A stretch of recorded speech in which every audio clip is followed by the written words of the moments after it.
आपल्याला माहिती आहे की कालपासून दिवाळीचा डबल धमाका हे एका ट्विटवरनं झालेलं आहे. दोन महत्त्वाच्या गोष्टी ज्याला मी साधारणपणे 24 तासाची डेडलाईन दिलेली होती आणि प्रश्न विचारला होता मुंबईच्या प्रशासकांना. पहिलं म्हणजे जे BST आणि BMCला अनेक वर्ष बोनस देण्याची एक प्रथा होती ती कालपर्यंत पूर्ण झाली नव्हती.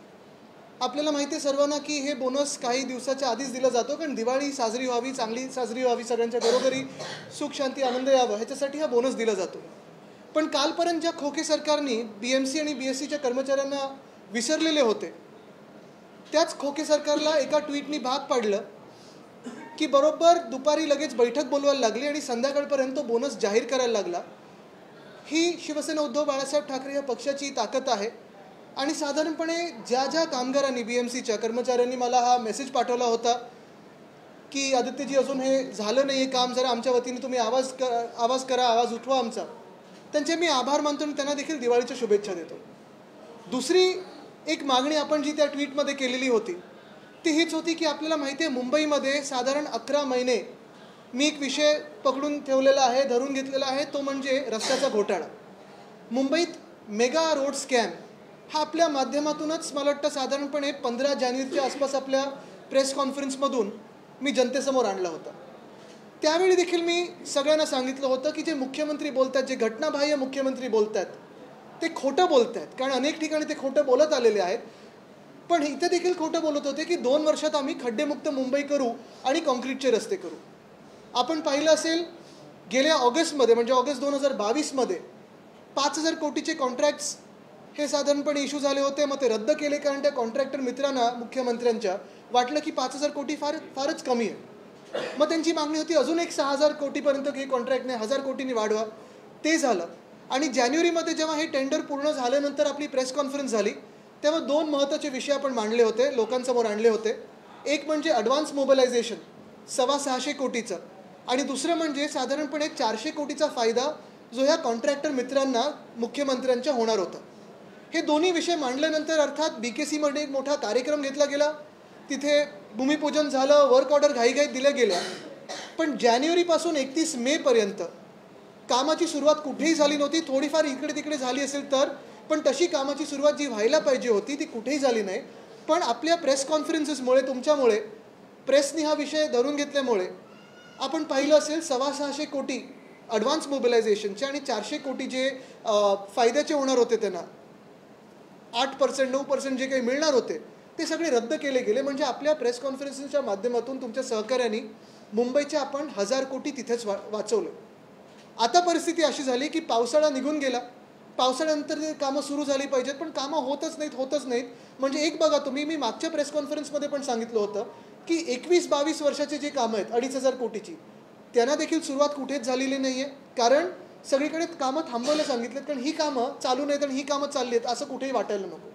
दुसऱ्या बाजूला ही 23ची जी कामं सुरू केलीत 6,000 कोटीची, कुठेतरी 1 मीटर खोदलं असेल, 1.5 मीटर खोदलं असेल, बॅरिकेड लावून ठेवले, पण रस्त्याची कामं जशी व्हायला पाहिजे होती ती झाली नाहीत. मुंबईत 31 मेपर्यंत 50 रस्ते पण पूर्ण करू शकले नाहीत. सगळे सेफ स्टेजला आणून ठेवले. हा सगळं पत्रव्यवहार मी करत होतो. राज्यपालांना भेटलो, आपल्या माध्यमातून हे सगळे विषय घेत होतो, म्युन्सिपल कमिशनरना प्रश्न विचारत होतो. आणि हे सगळे होत असताना कालच्या ट्विटनंतर जी टर्मिनेशनची नोटीस मुंबई महानगरपालिकेने काढली होती त्याच्यावर रात्री मला वाटतं 10:30-11 वाजता प्रशासकांनी म्हणजे म्युन्सिपल कमिशनर यांनी सही केली आणि दक्षिण मुंबईचे जे कॉन्ट्रॅक्टर आहेत त्याच्यात 1,680 कोटीची जी कामं होती ती आता टर्मिनेट केली गेलीत. कदाचित साजरं आम्ही पण करू शकलो असतो. बघा विजय झाला आमचा, आम्ही हेच सांगत होतो तुम्हाला, आम्ही पहिलंच सांगितलं होतं, हे करू शकलो असतो सगळं. पण एक जबाबदार मुंबईकर म्हणून आणि मुंबई 25 वर्ष मुंबई महानगरपालिकेतून जवळून बघत असताना, मुंबईची सेवा करत असताना ह्या अडचणी सगळ्या आम्हाला माहिती आहेत की मुंबई कशी चालवायची असते आणि मुंबई कशी चालते. एखादा रस्ता करायचा असतो, त्या रस्त्याच्या खालती 42 की 43 युटिलिटी असतात, 16 एजन्सीचे NOC घ्यायला लागतात, ट्रॅफिक पोलिसांची परवानगी घ्यायला लागते, तरच तुम्ही तो रस्ता करू शकता. आता दक्षिण मुंबईची सगळी जेव्हा मेगा पॅकेट कॅन्सल झाल्यानंतर माझा पुढचा प्रश्न मुंबई म्युन्सिपल कमिशनरना हाच आहे की हे तर तुम्हाला आम्ही 1 वर्षापूर्वी सांगत होतो की हे जे तुम्ही सांगताय हे शक्य नाही आहे. तुम्ही म्युन्सिपल कमिशनर म्हणून, प्रशासक म्हणून जरी बसला असाल तरी मुंबई जाणून घेणं गरजेचं आहे. नुसतं घोटाळे मुख्यमंत्री करू इच्छितात म्हणून तुम्ही त्यांना मदत करणं हे काही योग्य नाही. आता पुढची जी कामं असतील दक्षिण मुंबईतली ती कधीपासून सुरू होतील? एक तर टेंडर रद्द झाले मोठं, कारण कामच होत नव्हतं. तुम्हाला पहिल्यापासून सांगत होतो की हे 5 जे कॉन्ट्रॅक्टर झालेत ते सगळे बोगस आहेत, त्यांच्यावर तर प्रश्न विचारणारच होतो आम्ही.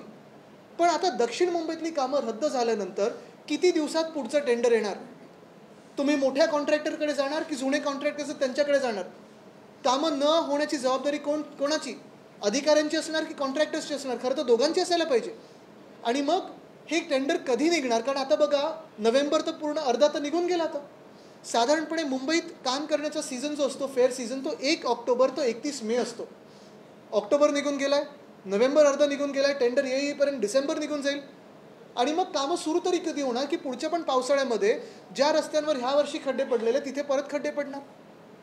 वर्षानुवर्ष जी मुंबईच्या रस्त्याची कामं असतात टप्प्याटप्प्याने होतात, कारण वेगळ्या वेगळ्या प्लॅनिंग एजन्सी आहेत. BMC आहे, MMRD आहे, SRA आहे, म्हाडा आहे, BPT आहे, रेल्वेज आहे, सगळे आहेत. ह्यांच्यासोबत जी कामं करायची असतात तसं ह्यावेळी न करता काहीतरी उगाच आज कुछ तुफानी करते आहे म्हणून धडाकेबाज कामं सुरू केली, पण कामं कुठेही सुरू झालेली नाही आहेत. आजचं जसं हे टर्मिनेशन झालेलं आहे तसं मी जानेवारीपासून सांगत आलेलो आहे की सगळेचे सगळे कॉन्ट्रॅक्टर्स किंवा जी कामं आहेत ते बोगस आहेत. कॉन्ट्रॅक्टरचं मी एकसुद्धा नाव घेतलं नाही आहे अजूनही, कारण मला कॉन्ट्रॅक्टरशी वाद करायचा नाही, मी कधी करत नाही. कामं करणारे कॉन्ट्रॅक्टर्सच असतात. पण जी पद्धत वापरली गेली, माझा आक्षेप त्याच्यावर आहे. कॉन्ट्रॅक्टर्सवर तर आहेच आणि अधिकाऱ्यांवर पण आहे. कारण आता तुम्ही बघा, जी शहरातली कामं तर रद्द झाली, पण ईस्टर्न सबअर्बमधली जी कामं आहेत 918 की 920 कोटीची काहीतरी कामं आहेत, ते कॉन्ट्रॅक्टर कोण आहेत बघा. ते कॉन्ट्रॅक्टर मुख्यमंत्र्यांच्या कोणाच्या जवळ आहेत बघा. आणि त्याच कॉन्ट्रॅक्टरचा जो चिपळूणमधला ब्रिज पडलेला आहे ते एकच आहेत. मग चौकशी काही झाली आहे का की तो ब्रिज जसा पडला तसा उद्या इकडचे मुंबईतले रस्ते कुठेतरी खड्डे किंवा असे एकदम काहीतरी त्याच्यात फूट पडेल आणि तुम्ही असंच पैसे काढलेत म्हणून दिवाळी साजरी करत राहा? मुख्य गोष्ट हीच आहे की आपण पाहत असाल, जे मी काल सांगितलं की बोनस काल शिवसेना उद्धव बाळासाहेब ठाकरेच्या पक्षाच्या भूमिकेमुळे आणि जे आम्ही खोके सरकारचं डोळे उघडून दिले त्याच्यामुळे काल BST आणि BMCच्या कर्मचाऱ्यांना मिळालं. पण अजूनही मला वाटतं महत्त्वाचा प्रश्न हा आहे की आज ते खात्यात जे पैसे आहेत ते जाणार की नाही. कारण अनेक आश्वासनं या घटनाबाह्य मुख्यमंत्र्यांनी महाराष्ट्राला दिलेत. अगदी दहीहंडीच्या मंडळांपासून सगळीकडे एकसुद्धा आश्वासन पूर्ण कुठे झालेलं नाही. तसंच रस्त्याच्या कॉन्ट्रॅक्टरबद्दल पुढचा मार्ग काय? रस्त्याची कामं कधी सुरू होणार दक्षिण मुंबईतली? मला वाटतं परवा आपली प्रेस कॉन्फरन्स झाल्यानंतर रात्री BMCने काहीतरी उत्तर दिलं होतं की इथे आम्ही अमुक कामं सुरू केलेत, तिथे तमुक कामं सुरू केलेत. आज मी मागणी करतोय की मुंबईतला एक जबाबदार आमदार म्हणून, आधी जसं मी फिरायचो मुंबईच्या महापौरांना घेऊन आणि सगळे अधिकारी घेऊन आपण पण सोबत असायचं, तशी माझी तयारी, आज माझी मागणी आहे, ज्या ज्या रस्त्यांवर ह्या जानेवारीच्या टेंडरमध्ये कामं सुरू झाली असतील मुंबई महानगरपालिकेच्या प्रशासकांनी मला न्यावं आणि तिथे आपण सगळेच प्रेससमोर जाऊन पाहणी करू की किती कामं सुरू झालेत, कुठे कामं सुरू झालेत. कारण आमचं सरकार तर येतच आहे, तुम्हाला माहिती आहे. सगळीकडे वातावरण आहे की महाविकास आघाडीचं सरकार येणार आणि आमचं सरकार आल्यानंतर ह्या घोटाळ्यामध्ये आम्ही सखोल चौकशी करणार म्हणजे करणार. आणि जे अधिकारी आणि जे कॉन्ट्रॅक्टर ज्यांनी ज्यांनी चुकीचं काम केलं असेल त्यांना जेलमध्ये टाकल्याशिवाय राहणार नाही. कारण मुंबई लुटू देणार नाही, महाराष्ट्र लुटू देणार नाही.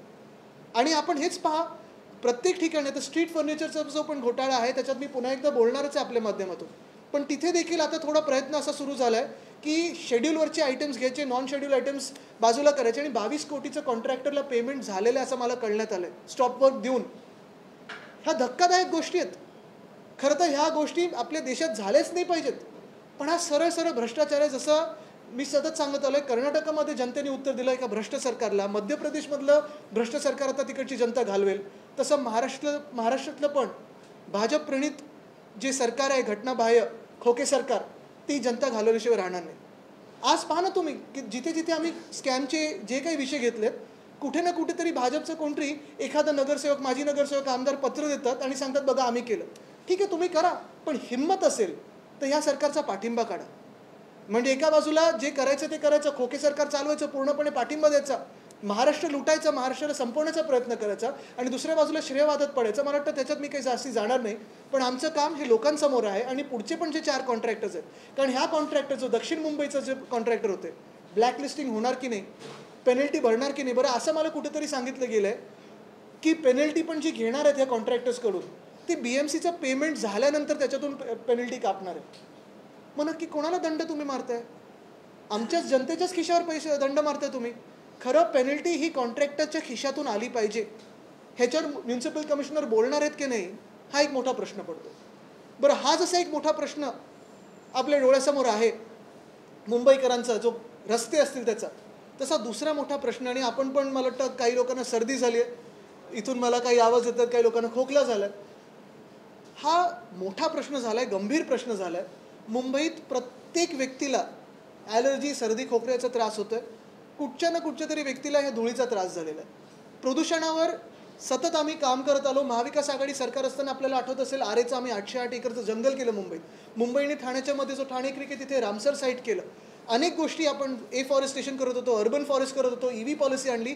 ह्या सगळ्या गोष्टी आता हे सरकार, खोके सरकार आल्यानंतर बंद झालेल्या आहेत.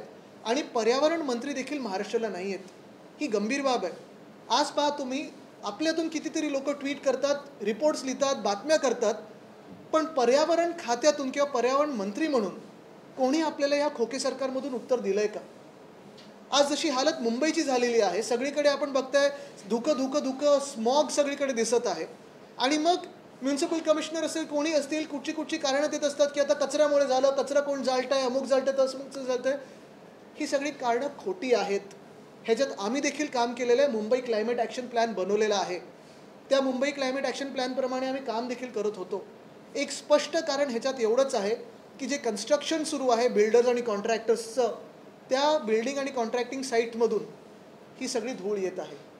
ही सगळी धूळ मुंबईकरांना त्रास देत आहे. आणि याचं कारण एवढंच आहे, आधी पण सरकार होती, आधी पण मुंबई महानगरपालिका होतं, आम्ही 25 वर्ष बघितलेलं आहे. कामं एवढीच चालायची, सगळीकडे रस्त्याची असतील, अनेक वेगळी कामं चालायची, पण प्रदूषण एवढं वाईट नव्हतं. ह्याचं कारण एकच आहे की जे नियोजन व्हायला पाहिजे ते नियोजन आज मुंबईमध्ये होत नाही आहे आणि अनेक शहरांमध्ये होत नाही आहे. कदाचित नगरविकास मंत्र्यांना त्यांचं खातं चालवायचं कसं हे माहिती नसेल, पण मूळ गोष्ट हीच आहे की आज मुंबईमध्ये तुम्ही पहा, जिथे जिथे कामं सुरू आहेत, मला एकसुद्धा बिल्डिंग साईट दाखवा जिथे ते हिरवे पडदे लावलेले आहेत, स्प्रिंकलर लावलेले आहेत, अजून काही जे नियोजन म्हणून सांगितलेलं आहे. मार्चमध्ये पण ह्याच प्रशासकांनी अशीच गाईडलाईन काढली होती.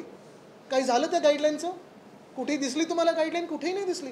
आणि परत मग धुकं आला, फॉग आला, स्मॉग आला, फॉग नाही स्मॉग आला की परत तीच गाईडलाईन काढतात, बैठक दाखवतात आणि मग काही ना काहीतरी चालतं.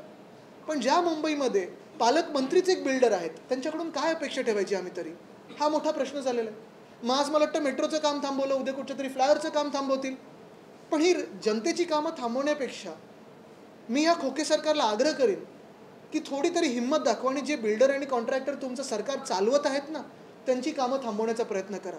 आज BKCमध्ये बघा, जेवढं बांधकाम चालू आहे, कुठेही तुम्हाला हिरवा पडदा दिसलाय का आजूबाजूला येता जाताना? कुठेही स्प्रिंकलर दिसलेत का? पण प्रत्येक वेळी कुठचाही प्रॉब्लेम आला, कुठचाही विषय आला की मुख्यमंत्र्यांचा एक स्टँडर्ड रिस्पॉन्स असतो, कॉन्ट्रॅक्टर ड्रिव्हन रिस्पॉन्स. आत्ता पण त्यांनी काय आयडिया काढलेली आहे? स्प्रिंकलर गन विकत घ्यायच्या, स्मॉग टावर लावायचे, किती 30-32 कोटीचे स्मॉग टावर लावायचे. हां, ते काय आज मी ऐकलं 1000 टँकर विकत घ्यायचे आणि रस्ते धुवायचे. ह्या कारणामुळे मुळात कुठेही प्रदूषण होत नाही. प्रदूषण हे तुमच्या बिल्डर्सच्या साईट्सवरनं येतं. हिंमत दाखवा आणि ते काम रोखून दाखवा पुढचे 15 दिवस. जोपर्यंत ते जे काही तुम्ही गाईडलाईन दिलेल्या आहेत ते पाळत नाही, तोपर्यंत काम रोखून दाखवा. कारण मुळात आपण 1000 टँकर विकत घ्यायचं म्हणजे कॉन्ट्रॅक्टर आला, रेंटवर घ्यायचं म्हणजेही कॉन्ट्रॅक्टर आला, स्प्रिंकलर गन घ्यायची म्हणजे कॉन्ट्रॅक्टर आला, तुमचं ते आत्ता काय सांगितलं त्यांनी, स्मॉग टावर घ्यायचे म्हणजे कॉन्ट्रॅक्टर आले. हे सगळं झाल्यानंतर कॉन्ट्रॅक्टरचं परत बोनस. पण मुंबईकर करणार काय ह्याच्यावर प्रश्न. आणि हे सगळं होत असताना हे 1000 टँकरमध्ये पाणी भरणार तरी कुठून? तुम्हाला माहिती आहे महाराष्ट्रात पाण्याचा मोठा प्रश्न आहे. दुष्काळ काही काही अजूनही जिल्ह्यांमध्ये, तालुक्यांमध्ये आहे. आणि हे सगळं होत असताना, एल निनो आपल्या राज्यात येऊन गेले असताना मुंबईकरांवरच सतत ही टांगती तलवार का, की पाणी पण तुमचंच, कॉन्ट्रॅक्टरसाठी पैसे पण तुमचेच आणि तुमच्याच नाका आणि घशात आम्ही प्रदूषण टाकू. हे सतत मुंबईकरांना खच्चीकरण का चाललंय, हा आज माझा त्यांच्याकडे प्रश्न आहे.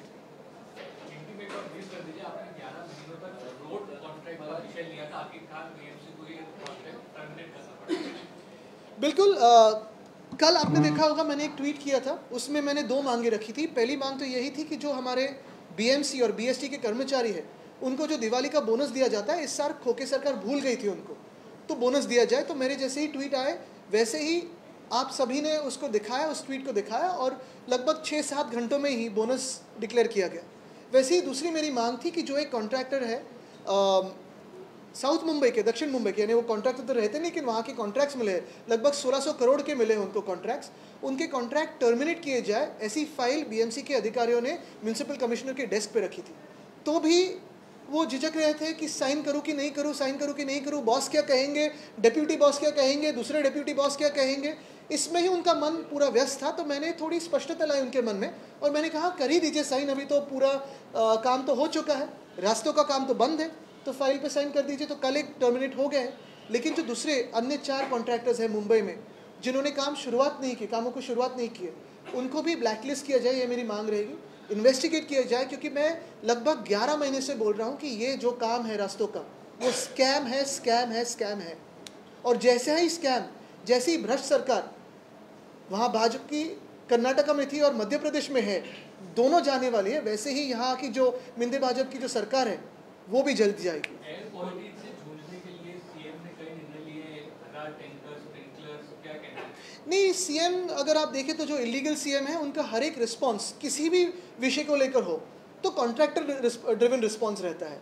अगर आपको क्रिकेट सही नहीं आता है तो चलो कॉन्ट्रैक्टर को बोलते हैं बैट नहीं खरीदते हैं, फुटबॉल सही नहीं आता है खेलने को तो कॉन्ट्रैक्टर को बोलते हैं फुटबॉल सही करते हैं। वैसे ही अगर आप देखें तो एयर पोल्यूशन का भी जो भी रिस्पॉन्स इलीगल सीएम का रहा है वो यही रहा है, कॉन्ट्रैक्टर ड्रिवन रिस्पॉन्स। 1000 टैंकर्स लाएंगे कहाँ से, कब तक आएंगे, स्प्रिंकलर्स कब तक लाएंगे, स्मोक टावर्स बिठा के कोई फ़ायदा है क्या? मैं भी पर्यावरण मंत्री करके काम कर चुका हूँ, लेकिन कभी भी ऐसे जो कॉन्ट्रैक्टर ड्रिवन रिस्पॉन्स होते हैं उसमें कभी मैं गया भी नहीं, क्योंकि इससे कोई फ़ायदा किसी का होता नहीं है, जनता का फ़ायदा होता नहीं है। शायद उनका फ़ायदा हो सकता है लेकिन जनते का नहीं। 1000 टँकर घेऊन रस्ते धुण्याचा जो संकल्प आहे किंवा ही भूमिका आहे कितपत पटणार आहे यामुळे काय फरक पडतो? हास्यास्पद आहे। मला वाटतं थोडा अभ्यास करून आणि विचार करून जर त्यांनी पावलं टाकली तर चांगलं होईल। काय आहे ना की कॉन्ट्रॅक्टर्सची मदत करायची सरसकट म्हणून काही करायचं, थोडं तरी पटणारं खोटं बोला, थोडं तरी शिका मित्रपक्षाकडून। एक मिनिट, इथे इथे असं एक एक करू।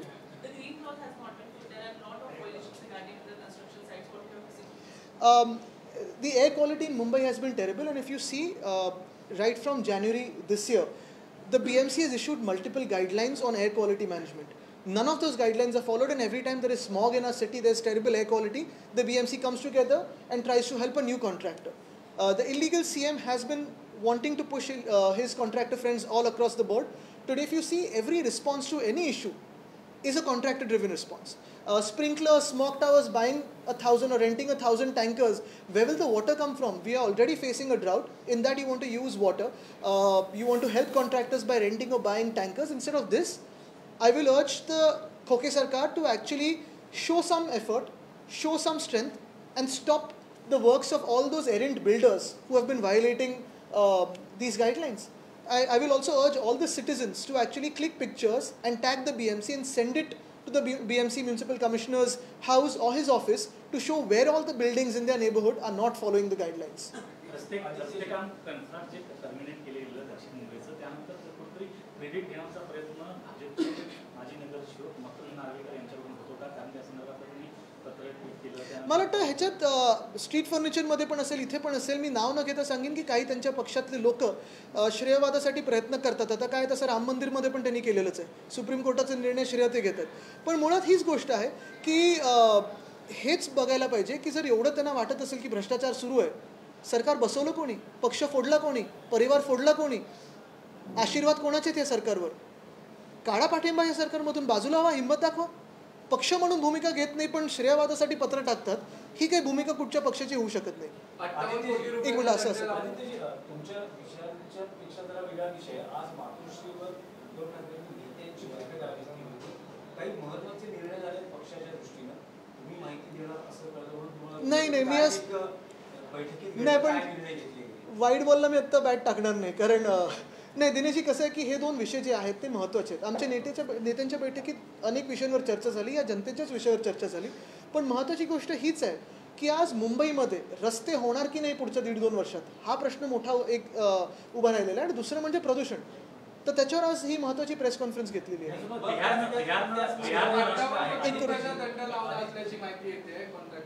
दंड लावलेला आहे बरोबर आहे, पण हे साधारणपणे मला मे पासून ऐकू येते ते दंड वाढत चाललेला आहे, पण दंड भरणार कोण? म्हणजे आत्ता तरी कंडिशन अशी मला माझ्या कानावर आलं की जे पेमेंट BMC ह्या कॉन्ट्रॅक्टरना करेल त्याच्यातून हा दंड कापला जाईल. खरं तर हा दंड त्यांच्या बँकेच्या अकाउंटमधून घेतला पाहिजे, ब्लॅकलिस्ट केलं पाहिजे, FIR टाकली पाहिजे, चौकशी झाली पाहिजे. कमीत कमी दंड त्यांच्याकडून तरी घ्या तुम्ही काढण्यापेक्षा.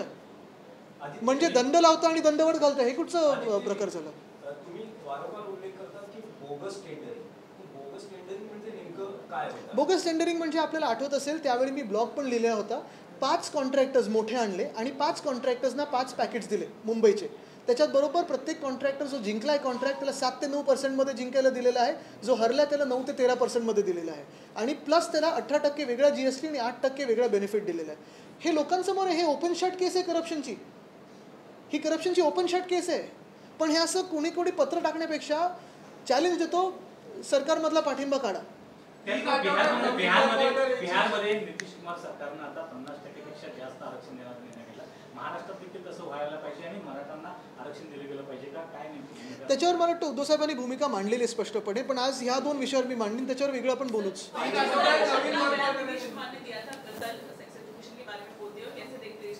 मुझे तो उन्होंने तो वापस लिया, उन्होंने माफ़ी भी मांगी है, लेकिन जो आज महाराष्ट्र के कैबिनेट में गद्दार मंत्री बैठे हैं जो महिलाओं का अपमान करते हैं, महिलाओं को गाली देते हैं, वो आज भी मंत्री करके बैठे हुए हैं.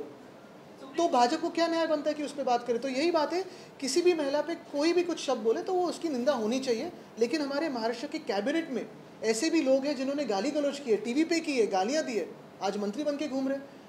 ऐसे भी लोग हैं सिद्धिविनायक के न्यास पे अध्यक्ष बने हैं जिन्होंने गणपति बापा के ही प्रोसेशन पे बंदूक रोकी है, पुलिस स्टेशन में जाके फायरिंग की है, लेकिन उनको भी न्यास के अध्यक्ष बनाए. तो सवाल यही उठता है कि महाराष्ट्र में जो भाविक है वो कितने सुरक्षित रहेंगे अगर ऐसे न्यास के अध्यक्ष ये बनने लगे तो. शिवाजी पार्कचं सुशोभीकरण पुन्हा करण्यात येणार आहे. तुम्ही जेव्हा आमदार होता त्यावेळेस देखील तिथे माती टाकण्यात आली होती, त्याच मातीचा त्रास होतोय असं तिथे खासदार देखील म्हणजे, म्हणून आता पुन्हा एकदा सुशोभीकरण. मला वाटतं बघा, मी परत सांगेन, याच्यात कॉन्ट्रॅक्टर ड्रिव्हन रिस्पॉन्स सगळीकडून येत आहे. मूळ गोष्ट हीच आहे की तेव्हा रेन वॉटर हार्वेस्टिंग असेल, स्प्रिंकलर असतील, आणि जे काही सुशोभीकरण असेल छत्रपती शिवाजी महाराज पार्कचं करण्यात जे आलेलं होतं, त्याच्यात सरकार पडल्यानंतर किंवा सरकार पाडलं गेल्यानंतर पुढे स्प्रिंकलर्स चालवले का, रेन वॉटर हार्वेस्टिंग सिस्टम चालवली का? कुठेच नाही. मग ते बंद पाडायचे आणि मग परत नवीन काहीतरी करायचं, हा यांचा सगळ्यांचा प्लॅन असतो. पर्यावरण के मुद्दे पर राज्य में पर्यावरण मंत्री ने एक जो मौजूदा स्थिति है उस पर सरकार की तरफ से जो इंतजाम करने का दावा किया जा रहा है, उस पर आपका क्या कहना है? मुझे लगता है राज्य में तो पर्यावरण मंत्री है ही नहीं, लेकिन अगर आप देखें तो दूसरे भी जो अन्य मंत्री है उनका भी काम कैसे चल रहा है उस पर भी एक विचार करना ज़रूरी है. उद्योग मंत्री है लेकिन उद्योग आ रहे नहीं है, FDI आई नहीं, नई FDI का 1 रुपया नहीं आया है. हमारे कृषि मंत्री हैं लेकिन अगर आप देखें तो किसानों की आत्महत्या सबसे ज़्यादा हमारे महाराष्ट्र में चल रही है. ऐसे सारे जो विषय है, ये सरकार जो है, खोखी सरकार व्यस्त है अपनी सरकार बचाने में, लेकिन आज भी जनता की कोई सुन रहा नहीं.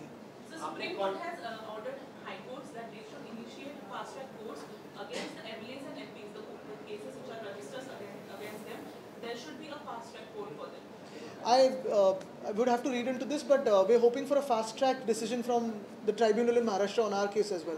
प्रदूषण नियंत्रणावर जे स्मोक टॉवर्स मुंबईमध्ये बसवण्यात येणार आहेत ते दिल्लीमध्ये टेस्ट केले गेलेत आणि ते तिथे फेल झालेत. बरोबर. तर ते मुंबईमध्ये आल्यानंतर काय त्याचा परिणाम होईल तरी सुद्धा मला वाटतं कॉन्ट्रॅक्टर्सची मजा चालली. आपण बघतोय कॉन्ट्रॅक्टर्सचं जे काही धमाल चालली आहे राज्यामध्ये, बिल्डर कॉन्ट्रॅक्टर आल्यानंतर, सगळे सरकार बसल्यानंतर, हेच स्मॉक टावर्स, मी पर्यावरण मंत्री असताना माझ्यासमोर देखील हा विषय आलेला होता आणि मी त्यावेळी देखील हेच सांगितलं होतं की कुठेही स्मॉक टावर्स लावून काही फायदा कोणाला होणार नाही आहे. कदाचित कॉन्ट्रॅक्टर्स न होईल, जे मंत्री आता लावायला यांना भाग पडत असतील त्यांना होईल, पण स्मॉक टावर्स लावून जनतेला काही फायदा होत नाही.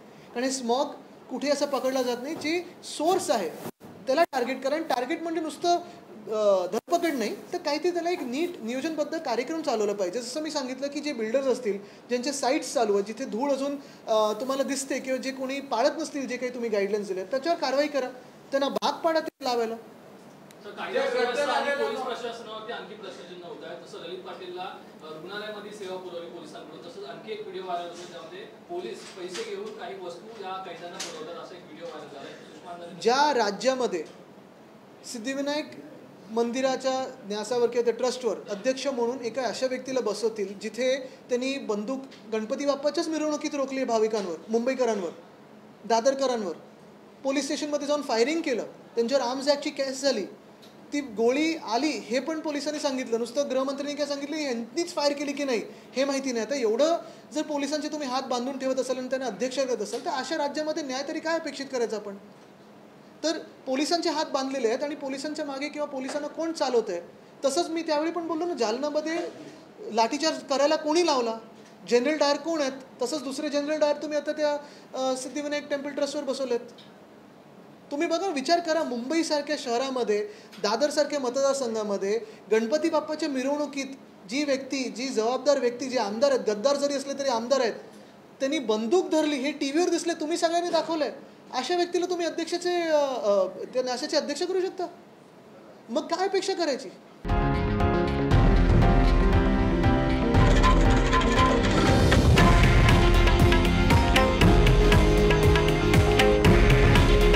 हे आहे देशातील नंबर 1 न्यूज नेटवर्क आणि आपण पाहत आहात TV9 मराठी.